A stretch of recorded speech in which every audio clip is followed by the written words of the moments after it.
Last on Everdark, we see who Daemon reports to.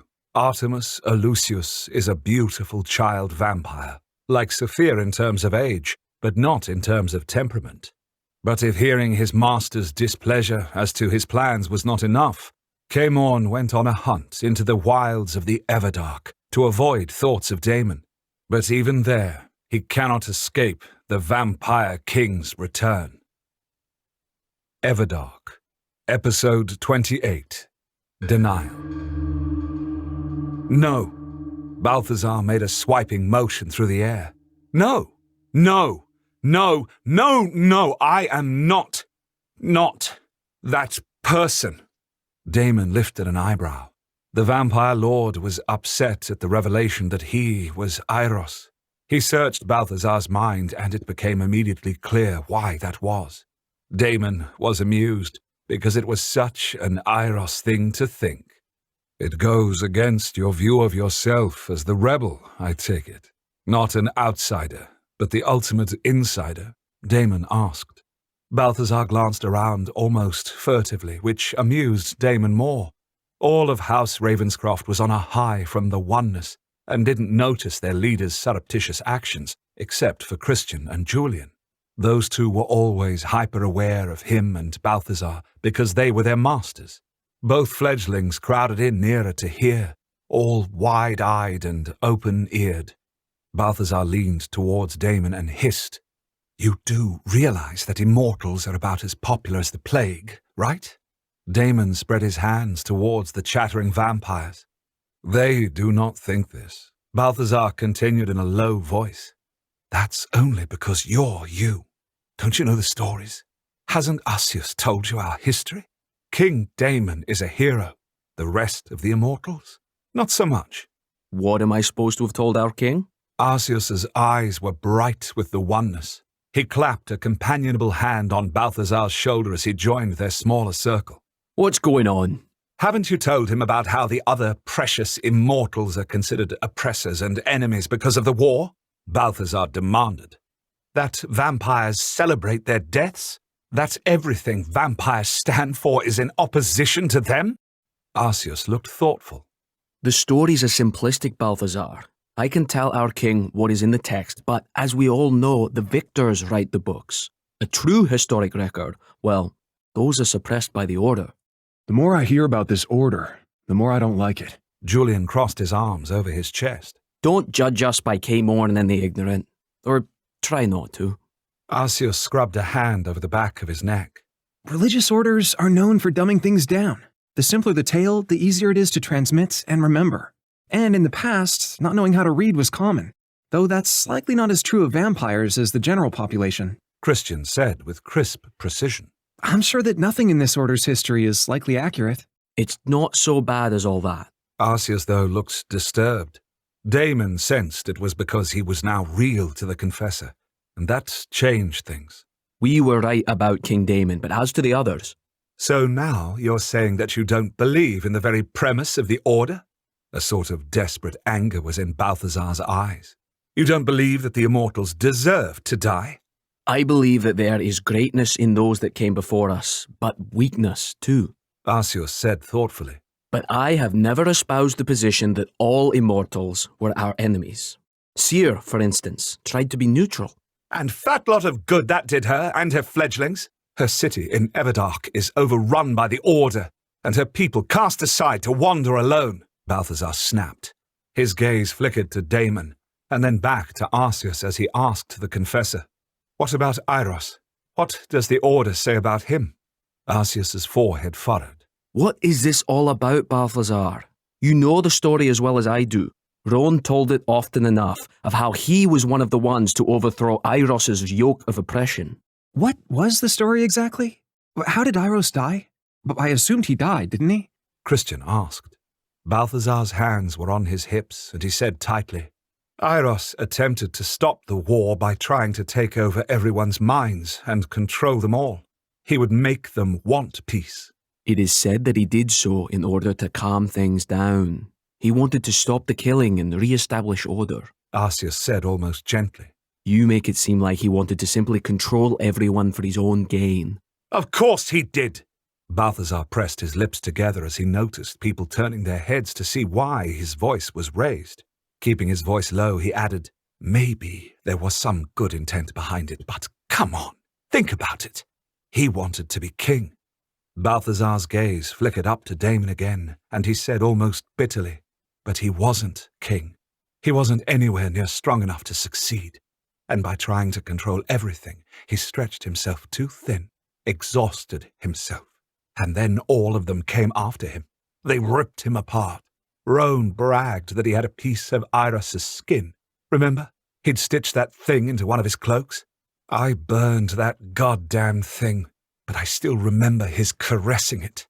Both Julian and Christian looked horrified at what had happened to Iros. Daemon's mood darkened as well. Iros had been one of the closest of the immortals to him. To think that he had been ripped apart by the vampires, their children, was unthinkable. But he put that aside, as his disbelief would not help Balthazar accept who he truly was. His whole view of Iros was skewed. "If you fear that Iros was simply an opportunist, Balthazar, let me put your mind at ease," Daemon told them. He cast his mind back to his friend with the wild, hedonistic personality. Iros was quite idealistic in a way. He had confidence, some would call it arrogance at times, in his ability to persuade, and I could very well see him trying to do as you suggest, to take control, to pull people back to reason, but he wouldn't have done it to be king. He never wanted that kind of power. Oh, he wanted to be in the throne's reflected light, but that was all. Balthazar listened intently to him. Some tension seemed to bleed out of him, but not altogether. Iros was still ripped apart. The vampires must have had a reason to do what they did. "Have you ever been in a war, Balthazar?" Daemon asked carefully. "Because I assure you that logic and reason often play no part in it, at least not on the battlefield." "So you're saying that Iros is not a complete rat bastard?" Balthazar's voice was brittle, but hopeful. Arceus cast a strange look at Balthazar, clearly not understanding what was going on with his reactions. But then he turned towards Daemon. "That is good to know, King Daemon. Though we take pride in our mind control abilities, we are often seen as scum," Balthazar interjected. "We're thought of as untrustworthy in vampire society. Iros's name is used as a curse word. We act like it's a badge of honor, but if anyone were to actually see Iros return, if he were to be truly reborn..." Arceus's forehead furrowed deeper. "Is Iros still alive, Daemon? Do you sense him? Were the stories of his terrible death untrue? Is that what the two of you were talking about?" Daemon and Balthazar locked gazes. There was a pleading look in those angry silver eyes that stared into his. "Please, don't tell." That was Balthazar's request. "Oh, old friend, I will give you time to come to terms with this," Daemon thought. "But lying to Arceus is not what you should be doing. Of anyone, Arceus would understand and still love you." "No, I am not suggesting that at all, Arceus." And Daemon wasn't. But what he was saying was far more profound. Iros had died. Iros had been reborn. Balthazar was Iros. But it is the truth, and he must accept it eventually. Balthazar's shoulders slumped as if he were a popped balloon. He ran a hand through his hair. Thank you for the gift of the oneness, Daemon. It is very useful, I'm sure." He also meant thanks for keeping his secret. "You will see the benefits of it in the coming days, weeks, months, years, and beyond," Daemon answered solemnly. "Because you are Iros, and the oneness will reach beyond this single house of vampires and stretch to every member of your bloodline," Daemon thought, but did not say. "But you are not ready to know this yet." Christian put a hand on Balthazar's slightly bowed back, which immediately had the vampire lord perking up and smiling at his fledgling. "We're not responsible for those who came before us, Balthazar," Christian said quietly, believing that this was what was concerning Balthazar. "We just have ourselves to contend with." Balthazar paled. That was clearly what he was afraid of. Himself. But he forced a thin grin on his face and responded, You're right, of course, Christian. He turned to Daemon. Are you certain, Daemon, that it is safe for my people to leave the compound tonight? Yes. Fiona and the other vampires fled. The Order must keep my existence a secret, so they will not act openly against us. I would think going out this evening would be the safest time, as they will not have had a chance to organize themselves after Fiona's failure. In fact, I am planning to take Julian out hunting myself. Do you have somewhere to be, Balthazar? Daemon asked. I have to go to the House Margoli's blood den to review some of their candidates for acolytes, and I need to start looking for more suitable candidates for our own house, as you have quite the appetite, Balthazar explained. Not to mention that the other house members should go out and feed as well to let our acolytes recover fully. Daemon bowed his head. I apologize for stretching your resources so thin. I am used to houses having hundreds of acolytes. Clearly, I allowed my assumptions to cloud my thinking. He saw Arceus frowning at Balthazar. The vampire lord looked rather guilty in response. Daemon, I did not mean to suggest that you were not welcome to do as you did. I just wish our house to be more prepared to host you properly, Balthazar quickly amended, which had the frown leaving Arceus's face. I truly mean this. I sometimes speak before I think. I am happy to host you, truly. I want you to consider this your home. Balthazar's face showed both earnestness and a sort of confusion as the words were leaving his mouth. Those feelings stemmed from deep within him. Daemon guessed that more of Eiros had awoken after the oneness. Balthazar would start to remember their friendship. I am honored. Daemon bowed again, which seemed to confuse Balthazar even more. To offer one's house as a home for the king was a far bigger deal than Balthazar guessed, but Daemon would take it at face value. It meant he could simply usurp control of the house from the lord who was its head and bring it under his full dominion. He wouldn't, however, do that to Balthazar. There was no need, and this house had been through enough. We're going hunting? Julian asked. Julian had brightened instantly at the idea of learning something new, but there was a slight queasiness too in his fledgling's mind. He saw the quick glance between Julian and Arceus. He knew it was about something that had happened when he'd left Julian alone in the bedroom and gone to commune. While he was glad that Arceus had assisted his fledgling, his upper lip curled back from his teeth slightly at them sharing a secret. It will not be a secret long. I will insist on knowing it. So, how big is the Everdark universe? Everdark itself is 147 chapters, and yes, we're doing all of them with the full cast, but it doesn't end there. Everdark Academy is the direct sequel and goes into much more lore and the other immortals. The main couple in the sequel is different, but the characters from Everdark are still in Everdark Academy, and their stories continue on too. After Everdark Academy is finished, I have plans to go on to a third epic-length story in this universe. The world of Everdark isn't going to end anytime soon. Before you go out, Daemon, Arceus said. Balthazar has ordered a tailor to come take your measurements, and she's also brought some off-the-rack clothing that suits this time period. Oh, great. Julian enthused.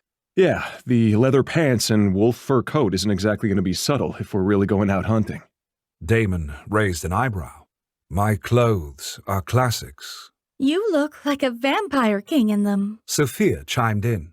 She had wandered over at some point in the conversation, making herself unobtrusive, until now, a very clever child. That is the point, he told her.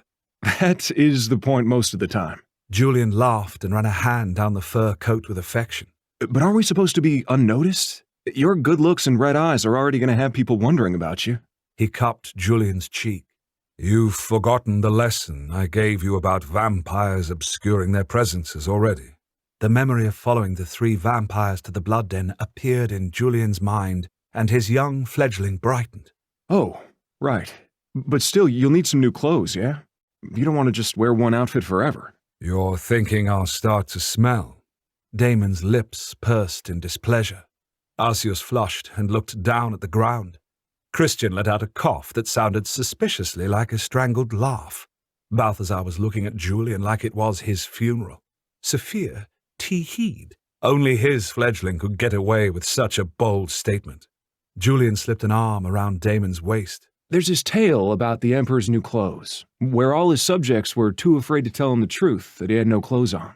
I thought this was about me getting new clothes, Daemon pointed out. The moral of the story is that the Emperor was put in an embarrassing situation because the people around him wouldn't tell him the hard truths. Julian explained, not looking worried at all that he would have a bad reaction.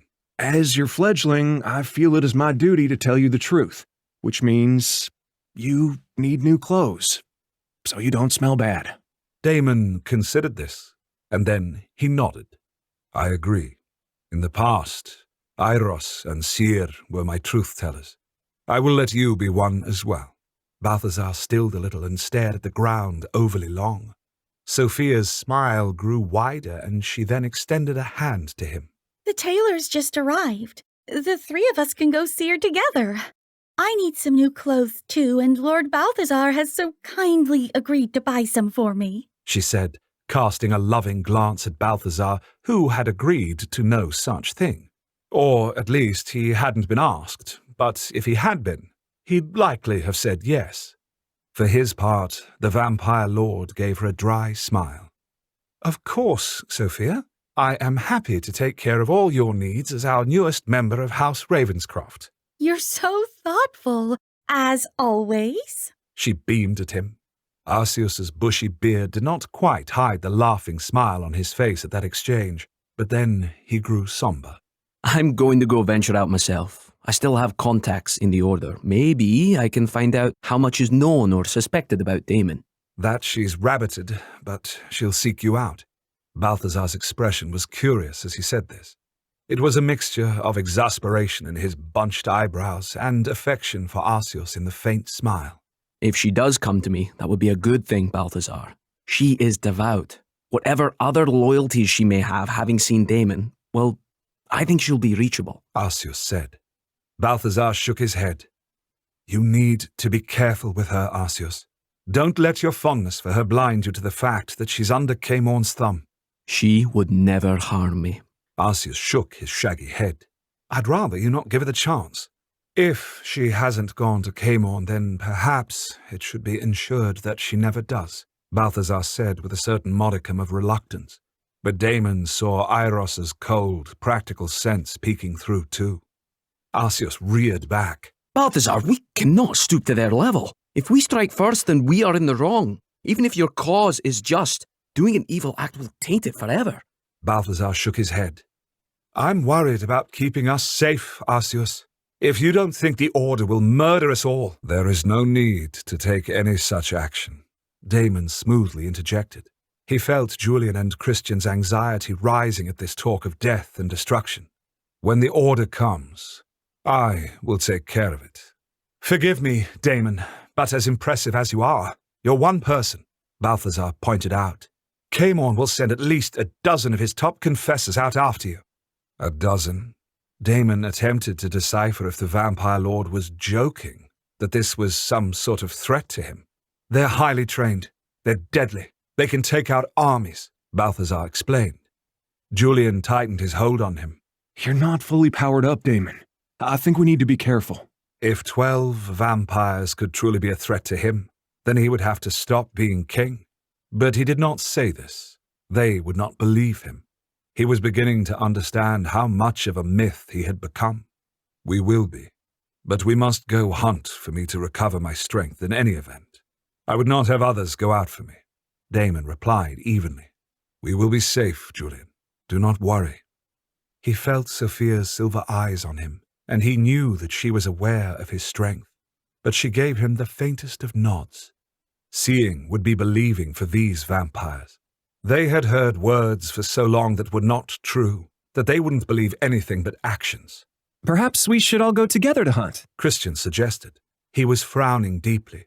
He clearly did not want his best friend in any danger. There is no need for that, Christian, Daemon interjected. Your master has things he must do, and I know he wants you with him. Can we stop at my house to get clothes for Christian and me? Julian asked Daemon. Your home will be watched, Balthazar pointed out. Clothes are hardly a priority. We can have new ones bought.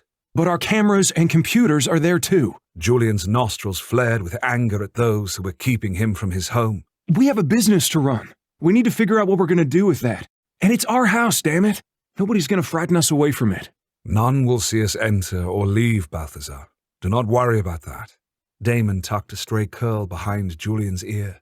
And you shall have your home back, Julian. I swear that. Balthazar still looked unconvinced, but seeing as he wasn't going to get them to do otherwise, finally said, "All right, but all of you be careful. I'm going to have a confab with the house now. Sophia, you're excused from this. Please take care of Daemon and Julian with the tailor." She bobbed her head and did a sort of curtsy, which had Balthazar smiling.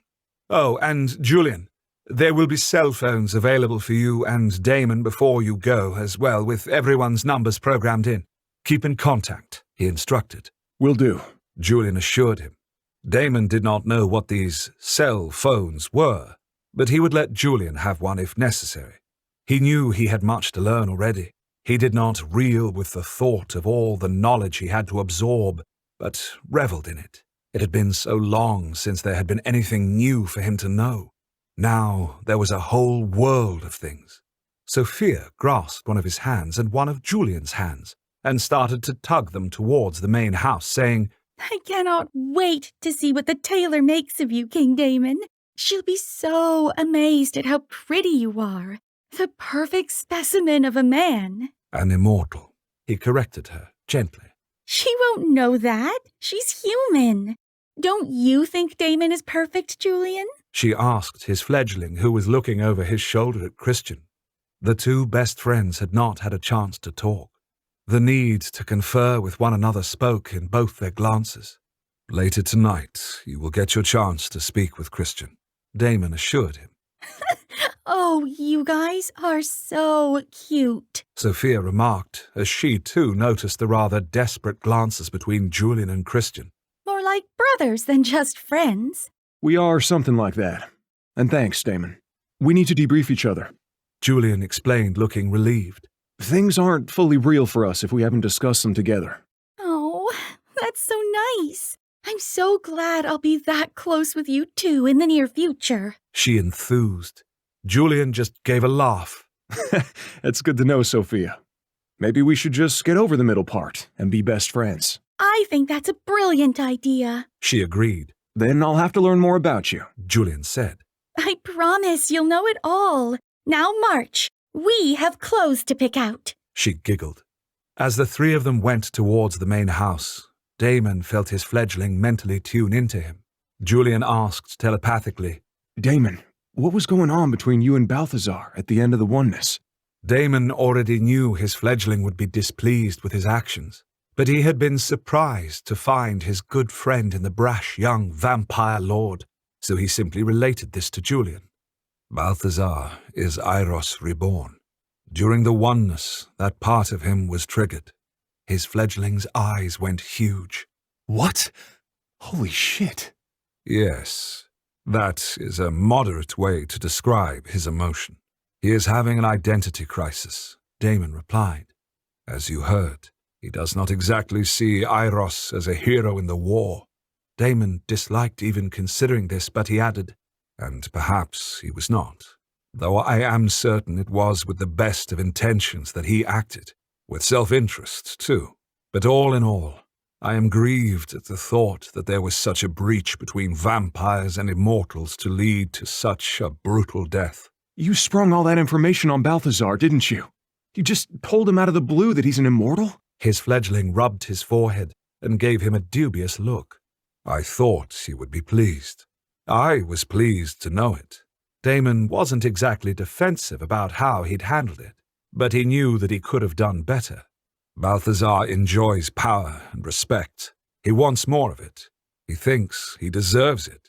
Knowing he's an immortal, Balthazar draws a lot of his power from those that follow him, Julian pointed out. Would all of them be happy to know he's an immortal? You were always portrayed as on the vampire side, but Eiros was one of the oppressors or whatever. While you have a point, Daemon conceded. He is who he is, Julian, and he will have to deal with that at some time as he awakens to the fullness of his power. Julian's eyes narrowed. What does that mean exactly? And did you tell him this fullness was coming?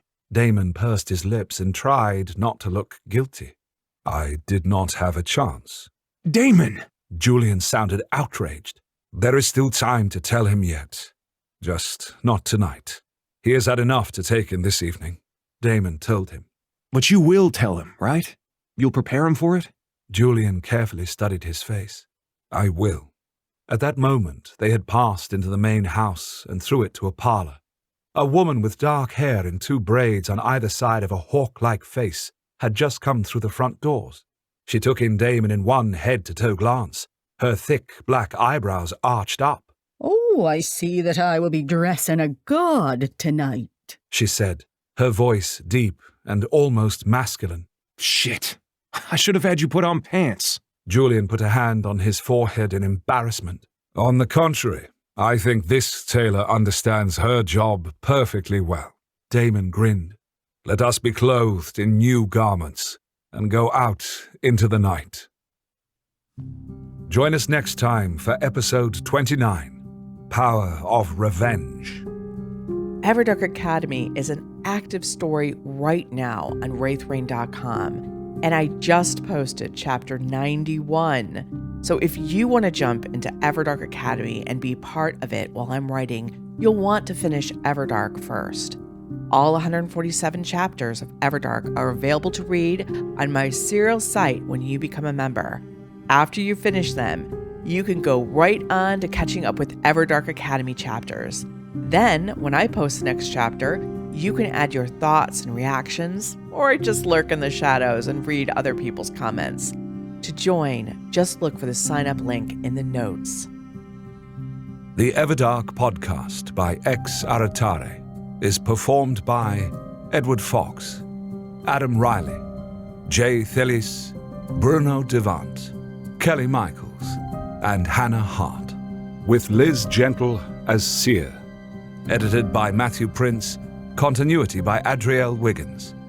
Everdark is produced by Wraith Rain Publishing in association with Her Grace Reed Studios.